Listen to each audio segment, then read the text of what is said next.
யாத்ராம புஸ்தகம் 7ஆம் அதிகாரம் 1, 2 வசனத்தை வாசிக்கலாம். கர்த்தர் மோசேயை நோக்கி பார், உன்னை நான் பார்வோனுக்கு தேவனாக்கினேன்.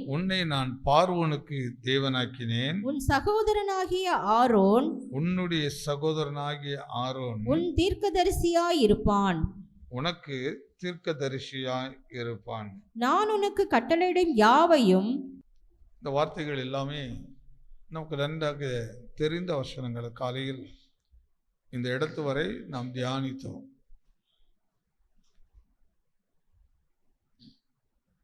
எத்தனை பேர் அதை ஞாபகத்தில் வைத்திருக்கீங்கன்னு தெரியாது. அது சொல்ற காரியத்தை கவனித்து பாருங்க. கர்த்தர் மோசேயை நோக்கி, பார், உன்னை நான் பார்வோனுக்கு தேவனாக்கினேன். எனக்கு இந்த வார்த்தை ரொம்ப அற்புதமாக ஒரு பலன் கொடுக்கிற வார்த்தை, ஒரு பலன் கொடுக்கிற ஒரு வார்த்தை. இந்த பலத்தை வார்த்தையினால் நமக்கு கொடுத்து நம்மை நம்ப பண்ணுகிறார். பார் மோசேயே, நான் இந்த கண்ணு முன்னாடி நிற்கிற இந்த எகிப்தின் அதிபதியாகிய இந்த பார்வோனுக்கு உன்னை நான் ஆண்டவனாக மாற்றினேன். அந்த பகுதி அப்படியே இருந்தாலும் அப்படியே நமக்குள்ள நேராக நாம் அதை எப்படி எடுத்துக்கொள்ள வேண்டும், நாம் அதை எப்படி நம்ப வேண்டும்.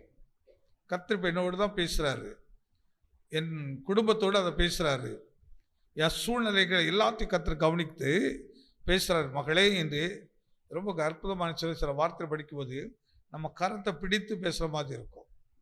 சில ரொம்ப துயரப்பட்டு போயிருப்போம், மனம் தளர்ந்து சோர்ந்து போயிருக்கும்போது யாராவது பக்கத்தில் வந்து நம்ம கரத்தை பிடிச்சு அப்படி பேசும்போது எப்படி இருக்கும்? கரத்தை பிடித்து அல்லது நம்மளை அணைத்து பிடித்து கொண்டு, பயப்படாங்க பிரதர், பயப்படாதீங்க, இந்த சூழ்நிலை கடந்து போயிடும், இந்த சூழ்நிலை எனக்கு ஜெயிச்சிருவீங்க, இந்த சூழ்நிலைகள்லாம் நன்மையாக மாறும், அப்படி திடப்படுத்துவது எப்படி இருக்கும்? மோசேக்கும் ஒரு முன்னாடி இருக்கிறது பெரிய சேலஞ்சான ஒரு விஷயம். ஒரு ராஜ்யத்து முன்னாடி போய் நிற்கணும், அவங்க முன்னாடி பேசணும். அதை கேட்க போகிற விஷயம் சாதாரண விஷயம் இல்லை. 430 ஆண்டுகள் தேசத்தில் அடிமையாக இருக்கிறவர்கள், 430 ஆண்டுகளில் 400 ஆண்டுகள் மிகவும் அடிமைப்படுத்தப்பட்டு அந்த தேசத்துக்கு நன்மைகளுக்காக உழைக்கிற ஒரு குரூப், ஒரு கூட்டம், ஒரு அடிமையாக்கி அவர்களுக்கு பிரயோஜனமாக அவர்களை பயன்படுத்தி கொண்டிருக்கிறார்கள். இப்போ அப்படிப்பட்ட ஜனத்தை வெளியே கொண்டு வரணும், இதை குறித்து தான் பேசணும். இப்போ பேசும்போது எப்படிப்பட்ட மனநிலை மோசேக்கு இருந்து கொஞ்சம் கவனித்து பாருங்க.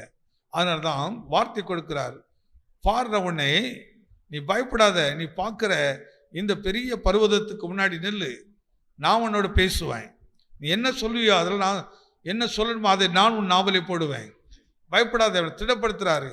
ஏன்னா உன்னை கொண்டு நான் பெரிய காரியத்தை செய்கிறோம். நீ இந்த பார்வோனுக்கு தேவனை போல் ஆளு, சாதாரண மனிதன் கிடையாது. நீ ஏதோ சாதாரண அறிவில்லாத ஆள், படிப்பறிவில்லாத ஆள், பேச தெரியாத ஆள்னா புலம்புறான்.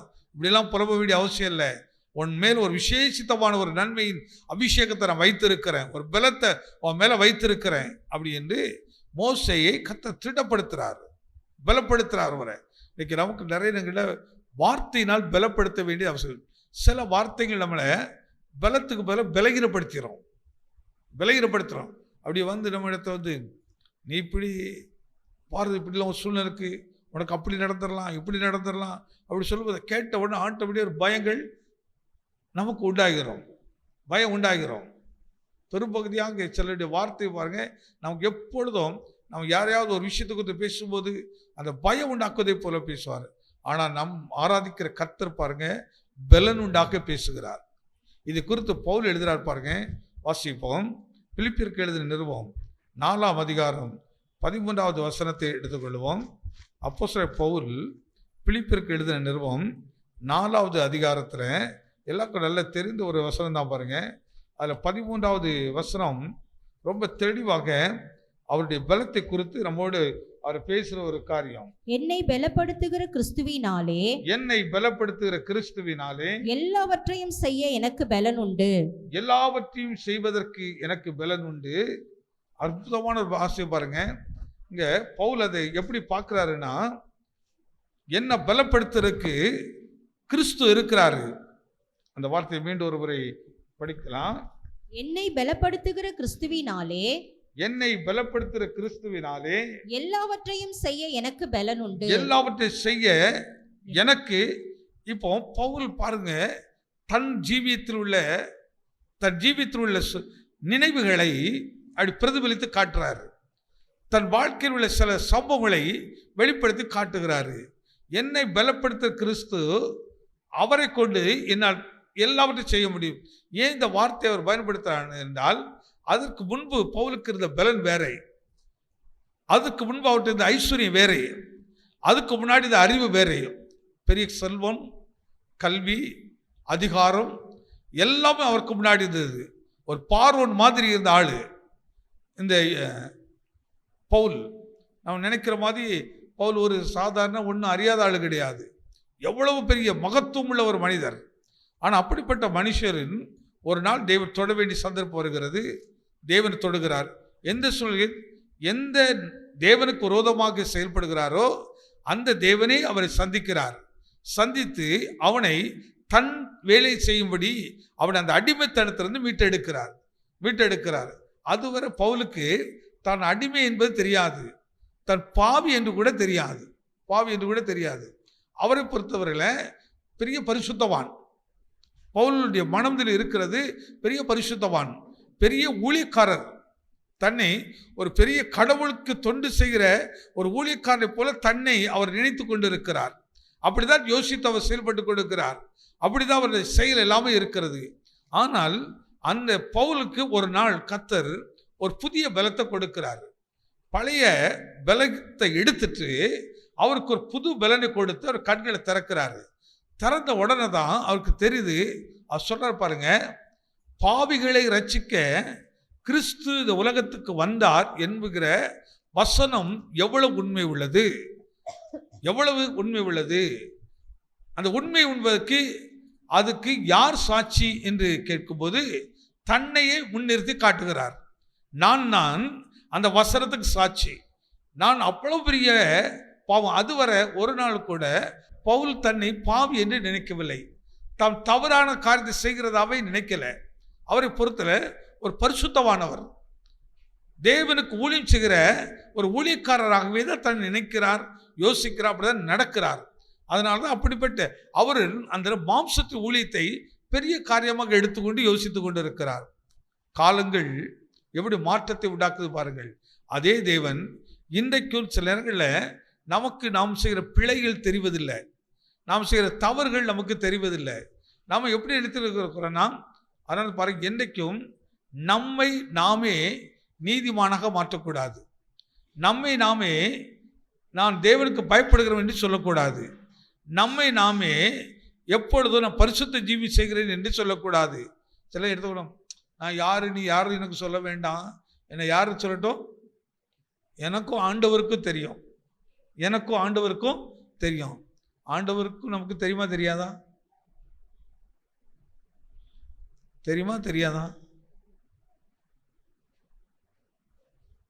தெரிந்ததுனால தான் பவுலே, நீ போற வழி சரியில்லை, நீ போற பாதை சரியில்லை. அதை தான் பவுல் சொல்கிறார், என்னை பலப்படுத்துகிற கிறிஸ்துனால. அப்போ அதுவரை என்கிட்ட கிறிஸ்துவின் பலன் கிடையாது. அதுவரை என்கிட்ட மாம்ச பலன். மாம்சத்தின்படி நான் தேவன் அறிகிறேன், மாம்சத்தின்படி மார்க்க ஊழியம் செய்கிறேன். நான் நடந்த மார்க்கம், நான் பின்பற்றின மார்க்கம், நான் பின்பற்றின செயலெல்லாம் அது தேவனுக்கு ஏற்றதல்ல, அது மனுஷத்துக்கு ஏற்றதாக, மனுஷனை பிரியப்படுத்துறதாகவே இருந்தது. இப்போதான் விளங்குது, இப்போ என்ன தேவன் பலப்படுத்துகிறார், இப்போ எதை செய்ய எனக்கு பலம், எதை செய்யணும்னு நமக்கு உடனே மனதில் உண்டாகும். உடனே இனிமே என்னால் உடனே இந்த வார்த்தை ஞாபகம் வரும். தாவீது சொல்கிறார், உம்மாலே நான் ஒரு, இப்போ பவுலை விடுதலை சொல்கிறேன்னு நினைக்கிறோம். நான் ஒரு பெரிய சேனைக்குள்ள என்ன செய்வேன், ஒரு பெரிய மதுளெல்லாம் தாண்ட போகிறேன் அப்படின்னு இல்லை. அவருக்கு மதுளையும் சேனையும் தாண்டலை. அவருக்கு இப்போ தேவனுடைய பலன் கிடைத்த உடனே, ரட்சிப்பின் பலன் கிடைத்த உடனே இப்போ அவருக்கு ஒரு விஷயம் நல்லா தெரியுது. இனி நான் படப்பெற பாடுகள் கொஞ்சம் நெஞ்சம் இல்லை. நான் ரொம்ப பாடுபடணும், பாடுகளுக்குள்ள தான் நான் கடந்து போக வேண்டி இருக்கிறது. என்னை நிறைய துன்பப்படுத்துவார்கள், என்னை நிறைய வேதனைப்படுத்துவார்கள். அதெல்லாம் நான் தாங்கி போகணும்னால் என்னை பலப்படுத்துகிறவர் அவர். அதனால அவர் என்னை பலப்படுத்துகிறபடினால் எல்லாவற்றையும் செய்ய எனக்கு என்ன செய்ய உண்டு. பாருங்க, ஒரு இடத்துல சொல்கிறாரு, வாளினால் அறுப்புண்டேன். ஒரு இடத்துல அவர் அடித்து பட்டெடுத்து விட்டு வெளியே தூக்கி எறிகிறார்கள். இதெல்லாம் எப்படி தாங்க முடிந்தது? நமக்கு பலன் அப்படின்னு உடனே இப்பொழுது எனக்கு 10 பேர் அடிக்கிற பலன் வந்து விட்டது, என்னை யாரும் எதிர்த்திருக்க முடியாது. இது நியாயப்பிரமாணத்து பலன், நியாயப்பிரமாணத்தில் கிடைக்கிற பலன். ஆனால் புதிய ஏற்பாட்டில் கிடைக்கிற பலன் என்ன? உனக்கு கடும் சொல்லை சொல்லி, கடுமையான வார்த்தையினாலே உன்னை ஈட்டி போல குத்தி, கடுமையான வார்த்தைகளை சொல்லி உன்னை அவமானப்படுத்தும் போது, ரட்சிப்பு என்கிற தேவ பலன், ரட்சிப்பு என்கிற தேவனுடைய வல்லமை நம்மை நிரப்பி கொண்டு இருக்கும் போது, எவ்வளவு பெரிய நிந்தையோ ஈட்டிபிள் குத்துற வார்த்தைகளை வந்தாலும் அதெல்லாம் கடந்து போக உனக்கு தைரியம் கிடைக்கும், மன உற்சாகம் கிடைக்கும், நீ சோர்ந்து போக மாட்டாய். அதனால தான் சொல்றேன், என்னை பலப்படுத்துகிற கிறிஸ்துவினாலே எல்லாவற்றையும் செய்ய எனக்கு என்ன உண்டு. கொஞ்சம் அந்த இடத்துல இன்னும் கவனிங்க. ஒரு சின்ன கடுமையான ஒரு வார்த்தை நமக்கு நேராக கடந்து வந்தால் அது தாங்குகிற பலன் இருக்குதா? தாங்குகிற பலன் இருக்குதா? பலன் இல்லாதனால தான் அது மனதுக்கு காயத்தை உண்டாக்குவதை போல இருக்குது, மனதில் வலிக்கிறது போல இருக்குது. உடனே அதுக்கு ஒரு எதிர்வினையாய் ஒரு கேள்வி கேட்கிற போல தோன்றுது. ஆனால் பவுல் என்ன சொல்லுகிறாரு? என்னை பலப்படுத்துகிற கிறிஸ்துவினாலே. இப்போ எனக்கு முன்னாடி என்னை பலகீனப்படுத்துகிறபடியாக மாம்சத்தின் எஜமானாகிய பிசாசு நிற்கிறான். என்னை தவறு செய்ய வைத்து விட வேண்டும், என்னை குற்றம் செய்ய வேண்டும். நம்ம கடந்து போக வேண்டிய காலங்கள் இதுதான். இப்போ நான் இருக்கிற காலங்கள் மாம்சத்தில் யுத்தம் பண்ணுகிற காலத்தில் அல்ல, ஆவியிலே ஜெயிக்க வேண்டிய காலத்தில் இருக்கிறோம். அதனால தான் பார்வோன் மோசேட்ட சொல்கிறாரு, உன்னை பார்வோனுக்கு நான் உன்னை தேவனாக்கினேன். இந்த பார்வோன் இருக்குது உலகத்தினுடைய சகல வல்லமைகள், உலகத்தில் உள்ள சகல விதமான அதிகாரங்கள், உனக்கு எதிராக போராடுகிற போராட்டங்கள். இந்த போராட்டங்கள் உன்னை மேற்கொள்ளாதபடிக்கு அதற்கு முன்பாக நிற்க தேவன் அவருடைய பலத்தை கொடுத்து, அவருடைய அபிஷேகத்தை கொடுத்து அதை மேற்கொள்ளத்தக்கதாக அவர் நம்மை நிற்க பண்ணுகிறார். தேவன் மாதிரி நிற்க வைக்கிறார். என்னைக்கு நாம் பிரச்சனையை எதிர்கொண்டு நிற்கிறேன், எப்படி நெகட்டிவோ ஏதோ சூழ்நிலையில் நமக்கு நேராக எழுப்பி வருகிற சூழ்நிலைகளை முகத்துக்கு முகமாக நின்று அவர்களுக்குள் நமக்கு இப்போ முகத்துக்கு முகம் நிற்கிறதுனா எப்படி? ஒருத்தர் என்னை அவமானமாக பேசுகிறார், ஆனால் நான் சாந்தமாய் பதில் சொல்ல வேண்டும். என்னை உணர்ச்சியை உண்டாக்கத்தக்கதாக, மனுஷருக்கு கோபம்லாம் எப்போலாம் வரும்? ஒரு கோபமுமே வராத ஒரு மனுஷனுக்கு கோபம் வரும். அது எப்போ? சிலருக்கு நான் போன எனக்கு தண்ணி கூட கொடுக்கல, அது கூட என்னதான் வந்துடுது, போன தன்மானம் வந்துடுது. தண்ணியை கொடுக்க ஏனி அந்த வீட்டு வாசல் அப்படி போயிடா, இனி இந்த வாசல் இது நமக்கு கொஞ்சம் ரோசம்தான், அப்படி தானே? கொஞ்சம் வரவேற்பு கம்மியாக இருந்ததுன்னா கூட அது கூட ரோசம் தான். இதெல்லாம் பெரிய பிரச்சனையே கிடையாது. இதை கூட நம்ம சைக்கிள்னா கிறிஸ்துவனே இல்லை, இதை கூட நம்ம சைக்கிள்னு சொன்னால் சரி எப்படி எடுத்துக்கலாம், அவர் ஏதோ ஒரு வேலையை போயிட்டு இருக்கிறாரு, அல்ல ஏதோ சூழ்நிலை அவங்க இருக்கிறாங்க, அல்ல ஏதோ டென்ஷனில் இருக்கிறாங்க. எப்போ ஒரே மாதிரி இருக்குமா? நம்ம ஒரு வீட்டுக்கு போகிறோம், போகும்போது போன மாதம் போயிருப்பீங்க, வாங்க சிஸ்டர், வாங்க பிரதர், உட்காருங்க அப்படின்னு உடனே உங்களுக்கு நல்ல காஃபி கொடுத்துருக்கலாம், நல்ல ஸ்நாக்ஸ் கொடுத்துருக்கலாம். உனக்கு மனதில் பெரிய நம்பிக்கை இருக்கலாம், இந்த சிஸ்டர் என்னை ரொம்ப கவனிக்கிறாங்க, இந்த பிரதர் எங்களை ரொம்ப கவனிக்கிறாங்க. 2-3 மாதம் கழிச்சு அடுத்து போகிறீங்க, அன்னைக்கு அவங்க வீட்டில் ஒரு சூழ்நிலைகளில் அவங்க கொஞ்சம் டென்ஷனாக உட்காந்துருப்பீங்க. உடனே சரி வாங்க அப்படின்னு கொஞ்சம் சாப்பிட்டா மெதுவாக கூப்பிடுறாங்க, வாங்க அப்படின்ட்டு உட்கார வச்சுட்டு அவங்க ஏதோ சில வேலையை பார்க்குற ஏதோ யோசிச்சுட்டு இருக்கிறாங்க. இப்போ உடனே உங்கள் நம்ம மனதில் என்ன தோணும்?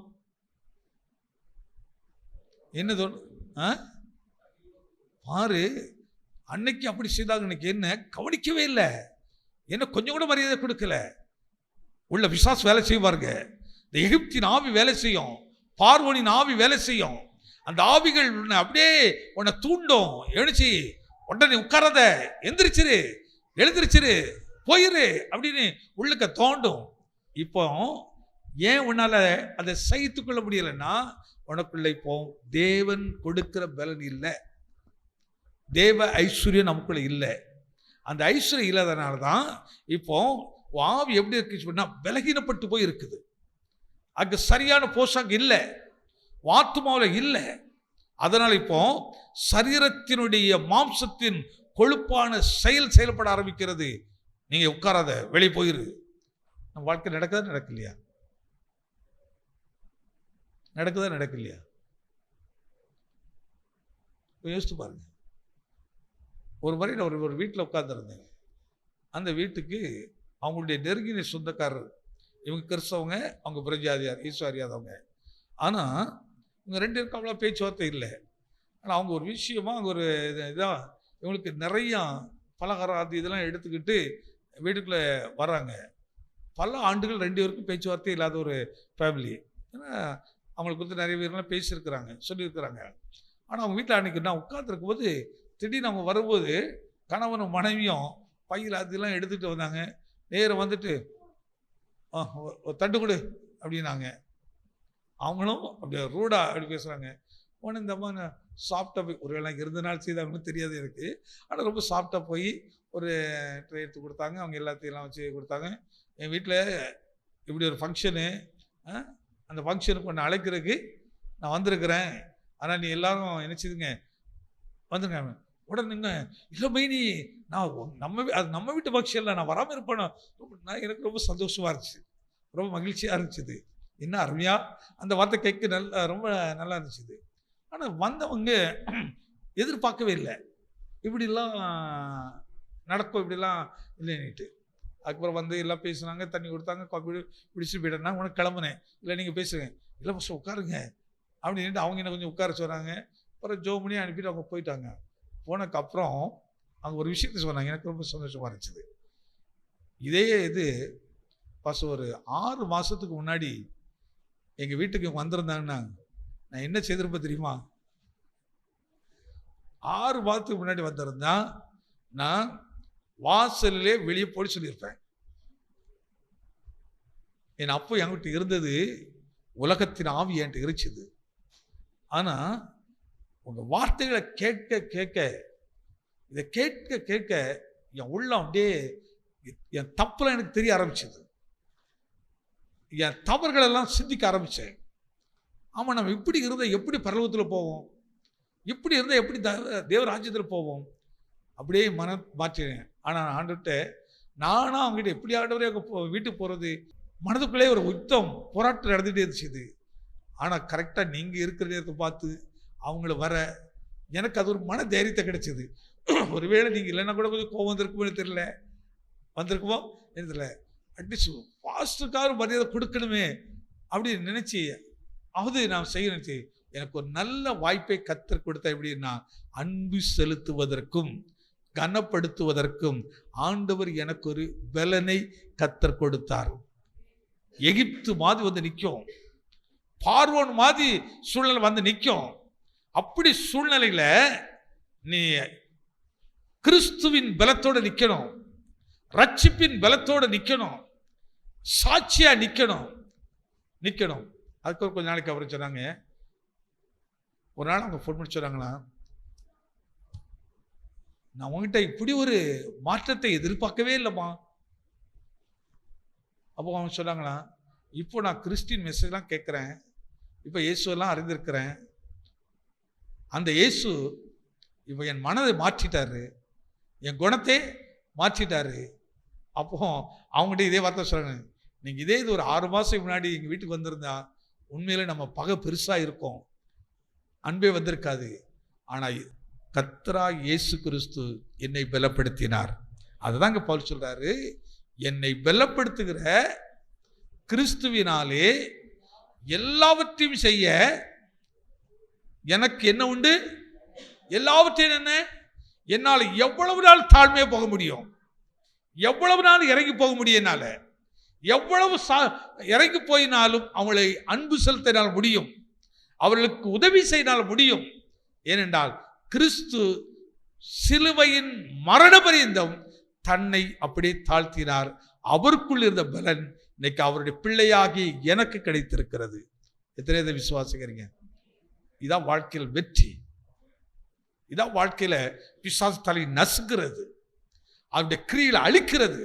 அதனால்தான் தீமையை தீமையினால் வெல்லாமல் தீமையை நன்மையினால் வெல்லுங்கள். இதெல்லாம் கிறிஸ்தவங்களுக்கு மட்டும்தாங்க இப்படிலாம் போதனை உண்டு. வேற யாருக்கு போதனை கிடையாது, யாருக்கும் போதனை கிடையாது. அழகா போவார்கள், தேங்காய் பழத்தை வச்சுக்கிட்டு கொடுத்து சொல்லிட்டு அவங்க முடிஞ்சு போயிருது. ஆனா உட்கார வைத்து அல்லது நாம் தேடி போய் அமர்ந்திருந்து ஆண்டவர் என்னோடு பேசட்டும், ஆண்டவர் என்னோடு பேசட்டும். ஏனென்றால் இது உலகத்தின் ஆசீர்வாதத்தை தேடுகிற இடமல்ல, உள்ளத்தின் ஆசீர்வாதத்தை தேடுகிற, உள்ளத்தின் ஐஸ்வர்யத்தை தேடுகிறது. இப்ப வாசித்து பாருங்க, நீதிமொழிகள் எப்படி இருக்கு பாருங்க. நீதிமொழிகள் 8ஆம் அதிகாரம் 18வது வசனம். ஐஸ்வர்யமும் கனமும், ஐஸ்வர்யமும் கனமும், நிலையான பொருளும், நிலையான பொருளும், நீதியும் என்னிடத்தில் உண்டு. எதுல உண்டு? சத்தமா சொல்லுங்களேன். யார் இடத்துல? யார் இடத்துலங்க? இப்ப நம்மகிட்ட இல்லையா? போ இப்ப நம்மகிட்ட இல்லையா? இந்த வார்த்தை மீண்டும் ஒரு வாசிக்க நல்லா இருக்கு பாருங்க. ஐஸ்வர்யமும் கனமும், ஐஸ்வர்யமும் கனமும், நிலையான பொருளும், நிலையான பொருளும், நீதியும் என்னிடத்தில் உண்டு. நீதியும் என்னிடத்தில் உண்டு. இப்போ கிறிஸ்துவின் இடத்துல உண்டா? அப்ப நமக்கு இருக்குதா இல்லையா? ஒரு வசனம் காட்டுற பாருங்க, வாசிங்க. ரோமருக்கு எழுதின நிருபம் 8ஆம் அதிகாரம் 37வது வசனம். இவை எல்லாவற்றிலேயும் நாம் நம்மில் அன்பு கூறுகிறவராலே முற்றும் ஜெயம் கொள்ளுகிறவர்களாய் இருக்கிறோமே. மரணமானாலும் ஜீவனானாலும் தேவ தூதர்களானாலும் அதிகாரங்களானாலும் வல்லமைகளானாலும் நிகழ்காரியங்களானாலும் வரும் காரியங்களானாலும் உயர்வானாலும் தாழ்வானாலும் வேறு எந்த சிருஷ்டியானாலும் நம்முடைய கர்த்தராகிய கிறிஸ்து இயேசுவில் உள்ள தேவனுடைய அன்பை விட்டு நம்மை பிரிக்க மாட்டாது என்று நிச்சயித்திருக்கிறேன். இந்த வார்த்தை கொஞ்சம் அப்படி கவனித்து அப்படி நம்ம வாழ்க்கையோட கொஞ்சம் படிச்சு பாருங்க. அந்த வாழ்க்கையோட அப்படியே அந்த வசனமும் நானும், அந்த வசனமும் நானும் அப்படி கொஞ்சம் பாருங்க. எல்லாரும் எடுத்துடுங்க ரோமர்கள் நிருபம். ஏன்னா ஏதோ பிரசவம் மட்டும் போறது இல்லை, வசனம் என் வாழ்க்கைக்கு என்ன செய்யுது, வசனம் என் வாழ்க்கை எப்படி மாற்றுகிறது. அதான் ரொம்ப, அந்த காரியம் தான் ரொம்ப முக்கியமான ஒரு காரியம். ஏதோ நம்ம படித்துட்டு போறதுனால அல்ல பிரசவம் பண்ணிட்டு போறதுனால அப்படி இல்லை. அந்த வார்த்தை பாருங்க, கடைசியில் என்ன சொன்னாரு? இயேசுவில் உள்ள தேவனுடைய அன்பை விட்டு நம்மை பிரிக்க மாட்டாதென்று நிச்சயித்திருக்கிறேன். அன்பை விட்டு என்னை பிரிக்க மாட்டாது என்பதை அறிந்திருக்கிறேன். அப்போ அன்பை பிரிக்கிறது என்ன வேலைலாம் இருக்குது? அதான் முதல்ல சொல்றாரு. முதல்ல தான் அதான் குறித்து சொல்றாரு. அந்த ரோமர் அந்த 37ஆம் வசனம் ரொம்ப அற்புதமா, எல்லாம் ரொம்ப நம் மனதில் வைத்திருக்க வேண்டிய வசனங்கள், கவனமா வைத்திருக்க வேண்டிய வசனம் பாருங்க. இவை எல்லாவற்றிலும் நாம் நம்மில் அன்பு கூறுகிறவராலே, நம்மில் அன்பு கூறுகிறவராலே முற்றும் ஜெயம் கொள்ளுகிறவர்களாய் இருக்கிறோமே. இப்போ அப்ப ஜெயம் கொள்ளணும்னா என்ன அவசியப்படுகிறது? அன்புகிறது எப்படி? அது ஒரு பலன், அது ஒரு கர்த்தர் கொடுக்கிற ஐஸ்வர்யம். அன்புகிறது சாதாரண விஷயம் இல்லைங்க. இந்த உலக கொடுக்காத ஐஸ்வர்யத்தின் மகிமை அது. சாதாரண இல்லை. அன்புங்கிறது எல்லாத்துக்கும் கிடைக்காது. நீங்க சில இடத்துல அன்பை கொஞ்சம் எதிர்பார்ங்களேன். ஏன் அன்புக்கு ஒரு முக்கியத்துவத்தை கர்த்தர் கொடுக்கிறாரு? அன்புக்கு மட்டும்தாங்க தாங்கும் சக்தி உண்டு. அப்படிதான் சொல்றது. அன்பு சகலத்தையும் தாங்கும். அப்போ எப்படிப்பட்ட சூழ்நிலை வந்தாலும் அந்த அன்பு இருக்கிறவன் அன்பை கொண்டு அதை தாங்கி அதை சரிபடுத்தி அதனாலே ஜெயம் கொள்ளுகிறவனாக இருக்கிறான். ஜெயம் கொள்ளுகிறவன். அதனால்தான் ஜெயம் கொள்ளுகிறவன் எல்லாவற்றையும் சுதந்திரித்துக் கொள்கிறான். எல்லாவற்றையும் சுதந்திரத்துக் கொள்ளுகிறான். இன்னைக்கு பிசாசு முதல்ல நம்மிடந்து எடுத்து போடுறது எது தெரியுமா? அன்பு. இப்போ மோசே அந்த இடத்தில் திரும்ப திரும்ப போய் நிற்கிறாரு. பார்வோன் இடத்துல போய் எது அவரை நிற்க வைத்தது? இஸ்ரவேலர்களுடைய பாடு, அவருடைய உபத்திரவம், அவருடைய கண்ணீர், அடிமைத்தனத்தை நினைத்து பார்க்கிறாரு. தேவன் இந்த ஜனத்தை மீட்கும்படி அந்த பொறுப்பை கொடுத்திருக்கிறார் என்று தேவன் மேல் இந்த அன்பு அப்படி அவரை நெருக்கி ஏவுது. அதான் சொல்லுங்க, கிறிஸ்துவின் அன்பு என்னை நெருக்கி ஏவுது. அதனால தான் பாருங்க, சொல்றாரு, என் அடுத்தது பார்த்தேன் உங்களை கொன்னே போடுவோம் அப்படிங்கிறாரு. ஆனாலும் அடுத்தது போறாரு. ஏன் போறாரு? மரணம் வரும் என்று அறிந்திருந்தாலும் கிறிஸ்துவின் அன்பு அவருக்குள்ளே அதனால அன்பு சகலத்தை தாங்கும், சகலத்தை சகிக்கும். எத்தனை பேர் தாங்குறோம், சகிக்கிறோம்? ஜெயிக்க முடியுதான்? இந்த ஐஸ்வர்யத்தை தான் குறித்து பேசுறாரு. இன்னைக்கு இந்த ஐஸ்வர்யம் சபைக்குள்ள இல்லை, கிறிஸ்தவத்துக்குள்ள இல்லை, குடும்பத்துக்குள்ள இல்லை, ஊழியக்கார இடத்துல இல்லை. அன்பு இதெல்லாம் குறைஞ்சு போச்சு. அது அந்த அன்பு இருக்கிறவங்களுக்கு பெரிய பாடுலாம் இருக்கும். இருக்குதா இல்லையா?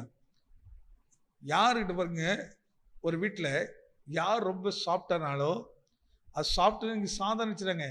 கிறிஸ்துவுக்குள் தங்களை இப்படி ஆயத்தப்படுத்தி இருக்கிறவர்கள் சாந்தமாக அமைதலாம் ரொம்ப இருப்பாங்க. இங்கே ஒருத்தர் வந்து சொன்னால் கூட அதையும் கேட்டுக்கிடுவாங்க, இவங்க வந்து சொன்னாலும் இதையும் கேட்டுக்கிடுவாங்க. எல்லாத்தையும் கேட்டுக்கிட்டு எல்லாத்துக்கும் பக்குவமாக அப்படியே சொல்லிகிட்டே போவாங்க. ஒரு நிலையில் நிற்க மாட்டாங்க, ஒரு சார்பான இடத்துல சாய்ந்து நிற்க மாட்டாங்க. இந்த அன்பு இருக்கவங்களை பார்த்தீங்கன்னா, இந்த உலக அன்பு என்ன செய்ய தெரியுமா? அது ஒரு சைடாக நிற்கும். தேவ அன்பு ஒரு நாளும் ஒரு தனிப்பட்ட ஒரு நபரை சார்ந்து நிற்கவே நிற்காது. ஒரு தேவனுடைய வார்த்தையின் அபிஷேகத்தை பெற்றவர்கள், தேவனுடைய வார்த்தையின் வல்லமை பெற்றவர்கள் ஒரு நாளும் ஒரு சைடாக நிற்கவே மாட்டார்கள். அவங்க ஏனென்றால் அவர்களை பொறுத்தவரையில் ரெண்டு பேரும். இயேசுவை கேட்டால் வந்து நிற்கிறாரு, எனக்கு இந்த பக்கத்தில் உள்ளவங்களாம் வேணும், இந்த பக்கத்துலாம் வேண்டாம்னு சொல்லுவாரன். அங்கேருந்து வரும்போது ஒரு லிஸ்ட் கொடுக்கலாம். ஐயா, இடது பக்கத்தில் நிற்கிற ஆட்கள்லாம் கள்ளர்களும் கொள்ளைக்கார், தப்படுத்துறீங்க, அப்படிப்பட்ட ஆட்கள் ஐயா. வலது பக்கத்தில் நிற்கிறவர்களெல்லாம் அன்பானவர்கள், நேசம் உள்ளவர்கள் அப்படின்னு அவர் கையில் ஒரு லிஸ்ட்டை கொடுத்து அனுப்புகிறாங்க. உடனே இயேசுக்கு வந்து பார்த்த உடனே இந்த பக்கம் சாய்ந்து நிற்பார் நிற்கீங்களா?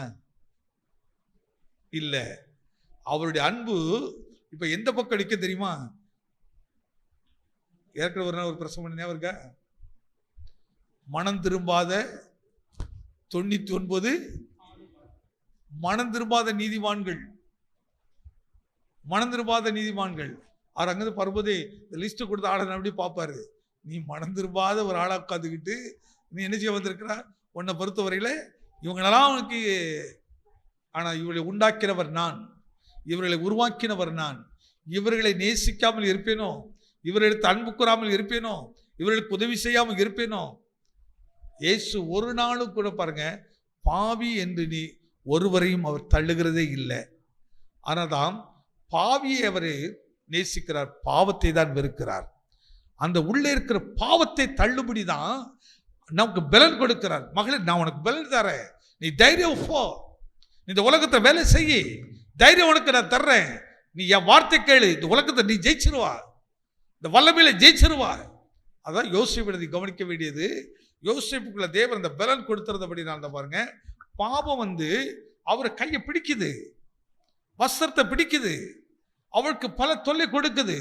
ஆனாலும் அவருக்குள்ள பலன் இருந்தது. ஆனால் என்னை பலப்படுத்த கிறிஸ்துவினாலே எல்லாவற்றை செய்ய எனக்கு என்ன பலன் உண்டு? அபிஷேகப்பட்ட ஒரு தேவ பிள்ளை, அபிஷேகப்பட்ட ஒரு பிள்ளை பொருளாசையினாலோ வஞ்சகத்தினால ஏதோ ரூபத்தில் வந்து உன்னோடு போராடினாலும் நீ விழுந்து போக மாட்டாய், அதை ஜெயித்து காட்டுவாய். யோசிப்பாங்க, ஜெயித்து காட்டுறா பாருங்க. அப்போ இதெல்லாம் சாட்சிகள் நமக்கு. ஆனால் எபிரேயர்ல படிக்கும் போது இத்தனை திரளான சாட்சிகள் நம்மை சூழ்ந்திருக்க, பாரமான யாவையும். என்ன வாலி பிள்ளைகள்லாம் கொஞ்சம் கவனிங்க, அப்படிதானே? இந்த உலகத்தில் போயிட்டு இருக்கிறோம். உலகத்தில் பலவிதமான காரியங்கள் நான் பிள்ளைகளுக்கு ரொம்ப கவனமாக சொல்கிற காரியம், ரொம்ப கவனமாக சொல்கிற காரியம், உங்கள் மேலே விருப்பத்தோடு சொல்கிற காரியம், நீங்கள் விரும்புகிற எல்லா காரியத்தையும் இந்த உலகம் கொடுக்க உங்களுக்கு ரெடியாக இருக்குது. இந்த பூமி கொடுக்கறதுக்கு உங்களுக்கு ரெடியாக இருக்குது. அதுக்கு ஒரு விலைக்கரையத்தை உங்கள்கிட்ட கேட்கும். நீ ஒன்று எனக்கு கொடுத்துரு, நான் அந்த உலகத்தில் உள்ள எல்லாத்தையும் உனக்கு கொடுக்குறேன் அப்படிங்கும். ஆனால் இயேசு பக்கத்தில் சொல்லுவார், இல்லை மகளே,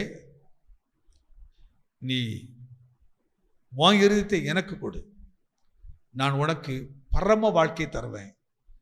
இந்த பூமிக்குரிய வாழ்க்கை மட்டும் இல்லை, பரம வாழ்க்கை தருவேன்ட்டு இயேசுடைய கண்கள் நம்ம நோக்கி பார்த்துக்கிட்டே இருக்குது. பிசாசு என்ன செய்யறாங்க தெரியுமா? உலகத்தின் ஐஸ்வர்யத்தை கொடுக்க, இந்த உலகத்தினுடைய ஆசைகளை நிறைவேற்றுவதற்கு. அதனால தான் இன்னைக்கு பாவங்கிறது ரொம்ப தேடிலாம் போக வேண்டியதில்லை, எல்லாமே ரொம்ப ஈஸியாக கிடைக்குது. கிடைக்குதா இல்லையா? இப்போ கடைக்கில் கூட நீ வாங்க வேண்டியதில்லை, போதைப் பொருள் கூட உங்கள் வீட்டுக்கு தானாகவே தேடி வந்துடுது. அப்படி இருக்குது. அது எப்படி அவ்வளோ ஈஸியாக எப்படி கிடைக்குது? அவனுக்கு தெரியும், இந்த ஆத்துமாவை நான் உலகத்தின் ஆவியோடு வைத்திருந்தாதான் நான் இவரை நரகத்துக்கு கொண்டு போக முடியும். அதனால அவளை ஜெயிக்க கூடாதபடிக்கு நீங்கள் என்னைக்கு எப்படி ஒரு நாள் நோட்டில் எழுதணும். நமக்கு என்ன பலகீனம் இருக்குதோ அதை நோட்டில் எழுதி வச்சுக்கிடணும். என்னால் யாரை குறித்தாவது ஏதாவது ஒரு புறம் பேசிக்கிட்டே இருக்கணும் ஒரு பலகீனம் இருக்கும். சிலருக்கு இருக்கா இல்லையா? நம்ம இன்னொரு பிள்ளையை குறித்து இன்னொரு பேசிக்கிட்டே இருப்போம், ஏன்னா பக்கத்து வீட்டில் உள்ளதை பேசுவோம். அல்லது சிலருக்கு ஏதாவது எடுக்கணும்னு சுபாவம் வரும், சிலருக்கு ஆபாசமானதை பார்க்கணும்னு தோணும், சிலருக்கு ஆபாசமான வார்த்தையை கேட்டு அதன்படி நடக்க விருப்பம் உண்டாகும். அதெல்லாம் உனக்கு தேடி வந்துக்கிட்டே இருக்கும்.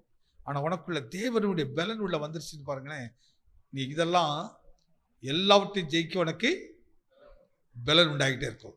நீ இப்படி ஒரு ஆசையை கட்டுறதா இல்லை, இது என் தகப்பனுக்கு பிரியமில்லாது. ஆக அந்த பூமியில் அழகான ஒரு சிஸ்டத்தை கற்று வைத்திருக்காரு. தகப்பன், தாய், பிள்ளைகள். இந்த பூமியில் உனக்கு கொடுத்திருக்கிற தகப்பனும் உன் தாயும் நீ கணம் பண்ணு அப்படிங்கிறாரு. இந்த பூமியில் கொடுத்திருக்கிறத அவர் சொல் கேள் அப்படிங்கிறாரு. நீ இந்த உலகத்தில் உள்ள தகப்பனுடைய சொல்ல கேட்காதவன் நீ பரலோகத்துக்கு தகப்பன் சொல்ல கேட்க முடியுமா? இந்த பூமியில் உள்ள தாய் சொல்ல கேட்காத அக்கா, நானே எல்லா தாய் எல்லா தகப்பனையும் ஒரே நிலையில் எடுத்து சொல்ல வரல. சில அதுக்கெல்லாம் வசனங்கள் நிறைய இருக்குது, ஏற்கனவே பிரசவம் வைக்கிறேன். சில தாய் சில தகப்பன் பிள்ளைகளுக்கு எதிரிகளாக இருக்கிறாங்க. ஆனால் தான் பவுல் சொல்கிறார், என்னை பலப்படுத்துகிற கிறிஸ்துவினால அவ பிள்ளை இந்த உலகத்தினுடைய ஆசைகள் அப்படி கொண்டு வரும்போது உடனே ஜெயிக்க பழகிறணும். பெரும் பகுதி பிள்ளைகள் செல்ல நோண்டி தான் பெரிய பாருங்க. நம்ம பிள்ளைகளுக்கு நாமே நிறைய இதில் கொடுக்குறோம். இன்னும் கொஞ்சம் ரொம்ப நான் கவனித்து சொல்லணும்னா, இப்போ நம்ம வீட்டில் பிள்ளைகள் செல்லு வேணும் கேட்குது. ஏன் அதே செல்லை நாமே பயன்படுத்த விட்டேன்னு பிள்ளைகளுக்கு அதை விட்டு தான் என்ன? ஏன் ஒரு பட்டறை செல் வச்சுடுங்க. நம்மளால் விட முடியுதா? கொஞ்சம் கவனிச்சு பாருங்க. என் பிள்ளைங்கிறோமே, அந்த பிள்ளைக்காக நம்ம என்ன டெடிகேட் பண்றோம்?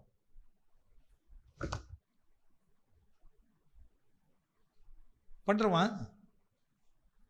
போட்டு அடிக்கிறோம், அதான் செய்தோம். ஆனா அந்த பிள்ளைக்காக நம்ம அதை என்ன செய்யறது இல்லை, விடுறது இல்லை. அப்ப ஏன் நமக்கு அந்த பலன் இல்லை. ஆனால் பவுல் சொல்கிறாய், என்னை பலப்படுத்துகிற கிறிஸ்துவினாலே எல்லாவற்றையும் செய்ய எனக்கு பலன் உண்டு.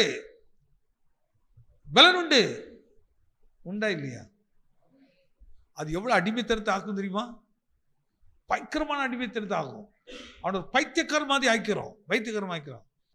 அப்போ அவனுக்கு இதை கவனித்து பாருங்க, இந்த வல்லமை எப்படி ஒரு பிள்ளைகளுடைய வாழ்க்கையை கெடுக்குது. அவனுக்கு எதிர்காலத்தை, இப்போ எக்ஸாம் டைமு, அவன் நல்லா படிக்க வேண்டிய காலம். அப்போ அதில் கவனத்தை செலுத்தக்கூடாதபடிக்கு இந்த உலகத்தின் ஆசைகள் அதில் ஒரு விருப்பத்தை உண்டாக்கி அடிமைப்படுத்தி வைத்திருக்கிறது. கொஞ்சம் கவனித்து பார்க்குறோமா நம்ம? அப்போ இன்னைக்கு கொஞ்சம் யோசிச்சு பாருங்க. ஏன் உங்களுக்கு இந்த ஃபோனை தூக்கி தூர வச்சுட்டு ஒரு பட்டன் ஃபோனை வச்சுட்டு யூஸ்னா அது வந்து கேட்டால் கொடுக்கலாமே, அம்மா நீ ஃபோன் வச்சுக்கம்மா அப்படிங்க. 4 நாள் பார்க்கும் அவ்வளோ தன்னாலும் சரியாகும், அது மறந்துடும். அந்த சுபாவத்தை. பிள்ளையுடைய நன்மைக்காக நாம் என்னத்தையா விட்டு கொடுக்க முடியும்? சரிதானே டீச்சர்? செய்யணுமா செய்யணுமா? இப்போ ஒரு பெரிய பிஸ்னஸ் பண்ணுறவங்களுக்கு சிலங்க அது தேவைப்படுது. டக்குனு மெயில் அனுப்புகிறாங்க, இது பண்ணுறாங்க, அவங்களுக்கு அது தேவை. அதை தனியாக வைத்துக்கொள்வோம், தனியாக வைத்துக்கொள்ளணும். ஆனால் வீட்டில் நம்ம பயன்படுத்துவதற்கு எது தான் வைத்துக்கொள்ளணும்?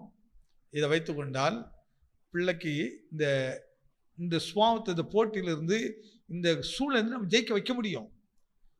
ஜெயிக்க வைக்க முடியும். அதுக்கு முதல்ல நாம் ஜெயிக்கணுமே. நாமே ஜெயிக்காம எப்படி பிள்ளையை ஜெயிக்க வைக்கணும்? பரவாயில்ல பிள்ளை எப்போ பார்த்தாலும் டிவியில இருக்கிறான், செல்லே இருக்கிறான், அடிமையாக இருக்கிறான். ஜோமனுங்க ஜோமனுங்க ஜோமனுங்க. யாருக்கு ஜோமன்றது?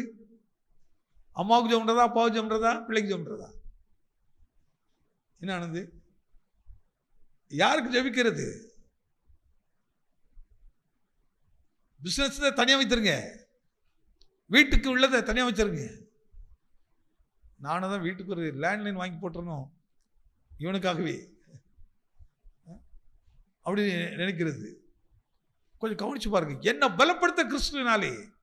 நம்ம சும்மா அந்த வார்த்தை அப்படியே எடுத்துட்டு போயிட்டீங்கன்னா என்ன பலம் நினைச்சு உடனே நம்ம பம்பு பலத்தை தான் நினைப்போம்.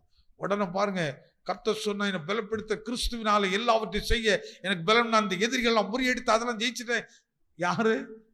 நம்ம சொந்தத்துக்குள்ள தான் ஒருத்தர் சண்டை போட்டு ஜெயிச்ச மாதிரி தெரியும்.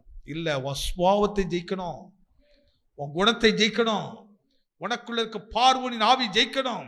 பார்வோனே நீ ஜெயிக்க முடியாது. உனக்கு மேல என்ன ஆண்டவனாக வைத்திருக்கிறார்.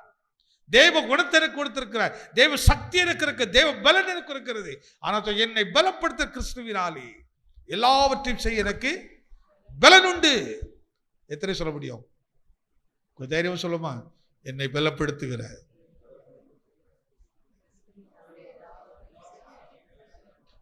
எல்லாவற்றையும் என்னத்தெல்லாம்? உங்க வீட்டுக்கு வருகிற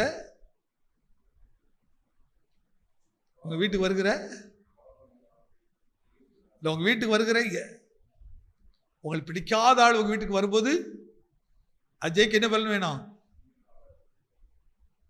உடனே அன்போடு வாய் நிறைய ஒரு முறையா இருந்ததுன்னா சிலர் ரொம்ப அழகா முறை சொல்லி விடுவாங்க. வாங்க நீ, வாங்க அக்கா, வாங்க மாமா, வாங்க அத்தை அப்படி கூட.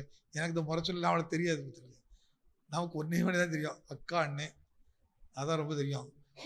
நிறைய முறைகள் தெரியாது. ஜாஸ் நல்லா முறை சொல்லி கொடுவோம் அப்படி சொல்ல. அந்த சொல்லி அப்படி அவங்கள கூப்பிட்டு அப்படின்னு பண்ண, நாம் ஒரு ஆத்துமாவை நமக்குள்ள இருக்கிற அந்த பலங்கிறத, அந்த ஈகோவை ஜெயித்து, நமக்குள்ள சில வெறுப்புணர்ச்சிகளை ஜெயித்து அந்த ஆத்துமாவை நாம் ஆதாயப்படுத்திக் கொள்ள முடியும். மனம் திரும்புகிற ஒரு பாவி நிமித்தம் பரலோகத்தில் மிகுந்த சந்தோஷத்தை உண்டாக்குறதா. பிள்ளைங்க சின்ன வயதிலேயே எல்லாத்தையும் ஜெயிக்க பழகணும்.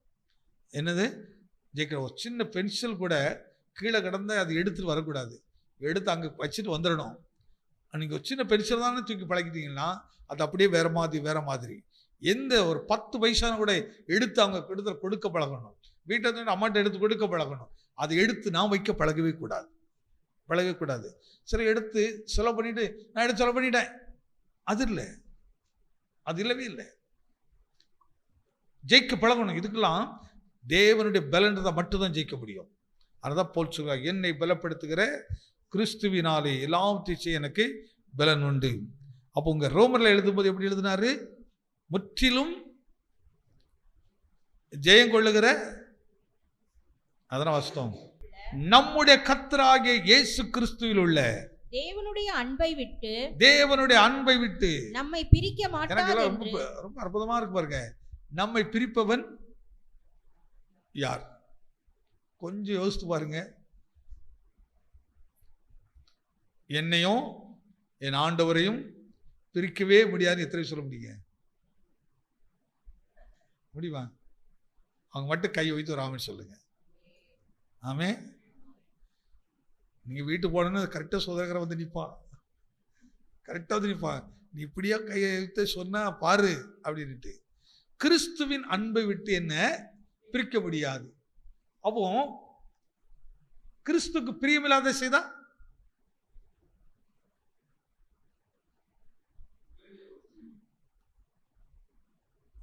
நீங்க பிரிய வேண்டாம், அவர் பிரிச்சிருவாரு. அவர் நம்ம விட்டு பிரிந்துருவாரு. கிறிஸ்துவின் சிந்தை இல்லாமல் அந்நிய சிந்தைக்கு அந்த ஆவிகள் நமக்கு செயல்பட ஆரம்பிக்கும் போது ஆனந்தம் பாருங்க, தேவன் எப்பொழுது மனுஷனோட போராடிக்கிட்டே இருக்கிறது இல்லை. அதுதான் கிறிஸ்துவுக்கு வாரம் நாள் கணக்கில் உபதேசம் பண்ணிட்டு இருக்கிறது. இன்னைக்கு விழுந்தா கூட உடனே எந்திரிச்சிடணும், இன்னைக்கு தப்பணும்னு மனநிலை மாறிடணும். நான் யாரும் தப்பனாதவங்களாம் இல்லை, தவறை உடனே மாற்றிக்கிட்டுறது, தவறுகளை உடனே மாற்றிக்கிட்டுறது. அந்த உபதேசம் கிறிஸ்துவுக்கு மட்டும்தான் உண்டு, கிறிஸ்துவுக்கு மட்டும்தான் உண்டு. சிலங்கள் நம்ம நினச்சோம் ஒருத்தர் ரொம்ப நமக்கு பிடிக்காத ஒரு விஷயத்தை செய்த உடனே நம்ம அவங்களுக்கு எதிரி மாதிரி பார்த்துறோம். இல்லை, அடுத்து நம்ம அவங்கள்ட்ட போனோம். நீங்கள் நேற்று நடந்த விஷயம் நீங்களே யோசித்து பாருங்கள். ஆனால் ஒரு 3 நாள் கழித்து போங்க, கொஞ்சம் சாஃப்டான சூழ்நிலை போய் அவங்களுக்கு அதை எடுத்து சொல்லணும். நான் உங்கள்கிட்ட இப்படி தானே பேசுகிறேன், நீங்கள் ஏன் அந்த கோவப்பட்டீங்க, எதுக்காக இப்படி நடந்துக்கிட்டீங்க? இப்படி நம்ம நடந்தோன்னா நான் வீட்டுக்குள்ளே கிறிஸ்து இருப்பாரா? கிறிஸ்து நம்மள இருக்க முடியுமா? நம்ம பிரிப்பது யாரு? இந்த காரியமா நம்மளை கிறிஸ்து விட்டு பிரிக்கணும், இந்த செயலா நம்ம விட்டு கிறிஸ்து விட்டு பிரிக்கணும். கொஞ்சம் அப்படி பேசி பாருங்க, என்ன அற்புதமா இருக்கு பாருங்க. அவர் விரும்புறது ஒரே ஒரு தான், நான் அன்பா இருக்கிறது போல நீங்கள் அன்பா இருங்கள், என்னை போல இருங்கள். அவருடைய அந்த தேவ சாயலை நம்ம இடத்துக்கு எதிர்பார்க்கிறாரு. ஆனால் பிசாசு பாருங்க, இன்னைக்கு தேவ சாயலை அப்படியே கொஞ்சம் கொஞ்சமாக எடுத்து போட்டு அவனுக்கு பிசாசு சாயலை அப்படி வெளிப்படுத்திக்கிட்டே இருக்கிறான். ஆனால் அவங்க கிறிஸ்துவுக்காக லாபமான அனைத்தையும் நஷ்டம் என்று விட்டேன். இப்போ கிறிஸ்துவுக்காக இப்போ சில இதில் நமக்கு லாபம் இருக்கும். என்ன லாபம் இருக்கும்? என்ன லாபம் இருக்கும்? முரட்டு பேச்சு பேசி அடம் பிடித்து ஒரு விஷயத்தை செய்வோம்.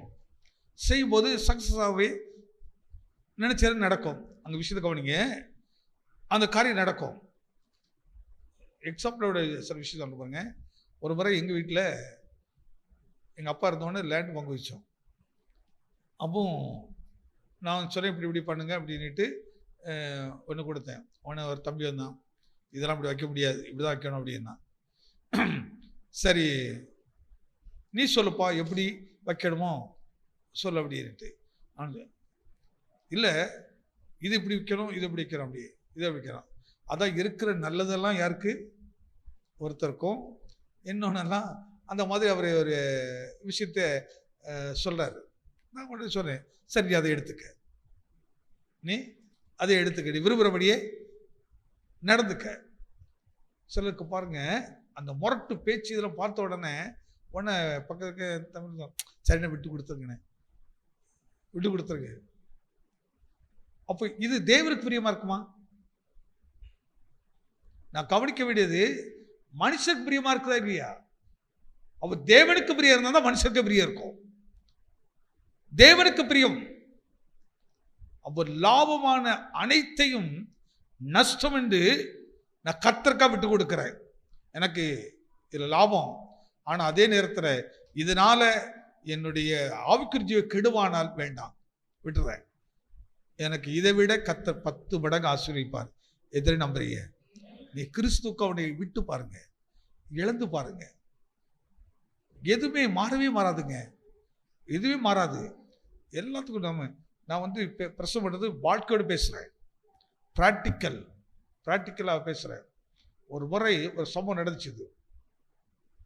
அந்த சம்பவம் நடந்த பயங்கரமான தூஷணம், அவமானம் படுத்துகிறார்கள். ஆனால் அந்த இடத்துல அந்த குறிப்பிட்ட நபர் என்ன செய்தார்னு சொல்லுமா, எல்லாத்தையும் விட்டுட்டாரு. என்ன உங்களுக்கு இதை வேணும், இது வேணும், எல்லாத்தையும் எடுங்க. உடனே பக்கத்தில் சொல்கிறாரு, என்ன இப்படி எல்லாத்தையும் விட்டு போய் உனக்கு என்ன ஆகும்? எனக்கு என்ன வேணாலும் ஆகிட்டு போயிட்டோம். கர்த்தர் அதை கவனிக்கிறார், கர்த்தர் அதை அறிவார், எல்லாத்தையும் அவர் பார்த்துக்கொள்வார் அப்படின்ட்டு.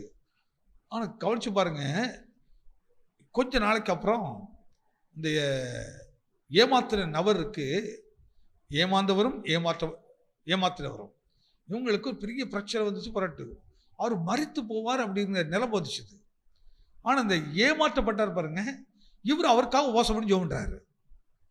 ஓசை பண்ணி, ஆண்டவரே அவங்களுக்கு தீங்கு நடக்கக்கூடாது, அவங்க உயிரை காப்பாற்றணும், குணமடையணும் அப்படின்ட்டு இவங்க போராடி ஜெபம் பண்றாரு அவங்களுக்காக. நீங்கள் அவங்களுக்கு ஜீவனை கொடுக்கணும் அப்படின்னு. கொஞ்சம் கழிச்சு கேட்டேன், எப்படி உங்களுக்கு அப்படி ஜெபிக்க உங்களுக்கு தோணிச்சுது அப்படின்னு. அப்போ அவர் ஒரு விஷயம் சொன்னார், வேற ஒன்றும் இல்லை, என்ன கர்த்தர் ஆசீர்வதித்து என்னை உயர்த்துறத அவர் பார்க்கும்படி அவருக்கு ஜீவனை கர்த்தர் கொடுக்கணும், இது என் ஆசை. ஆமென். நான் அதை விரும்புகிறேன். கர்த்தர் என்னோடு இருக்கிறது உண்மையானால் அவர் அது உயிரோடு இருக்கணும். கர்த்தரை ஆசீர்வதிக்கிறதை பார்க்கணும். ஒரு 10 ஆண்டுகள் தாண்டி நினைக்கிறேன், அவங்க கண்கள் பார்க்கும்படியாகவே இவர்களையும் இவங்க தொழிலை கர்த்தர் அப்படியே கனப்படுத்தினார், அப்படியே வைத்தினார். இழந்தது கொஞ்சம், ஆனால் கர்த்தர் கொடுத்தது இடம் கொள்ளாமல் போக மாட்டோம். ஆனால் தான் வேதம் சொல்கிறது, கர்த்தரின் ஆசீர்வாதம் இடம் கொள்ளாமல் இருக்குங்க, இடம் கொள்ளாமல் இருக்கும். அப்போ அவர் சொன்ன ஒரு விஷயம், என் வருமானத்தில் இப்போ நான் எனக்கு எடுக்கிறது 50% தாங்க, எனக்கு 50% அப்படியே நான் ஊழித்து கொடுத்துட்றேன். 50% அப்படியே ஊழித்து கொடுத்துட்றேன். ஏனென்றால் நான் ஒன்றுமில்லாமல் இருந்தேன், என்னை என் ஆண்டவர் இந்த நிலைக்கு கொண்டு வந்திருக்கிறார்.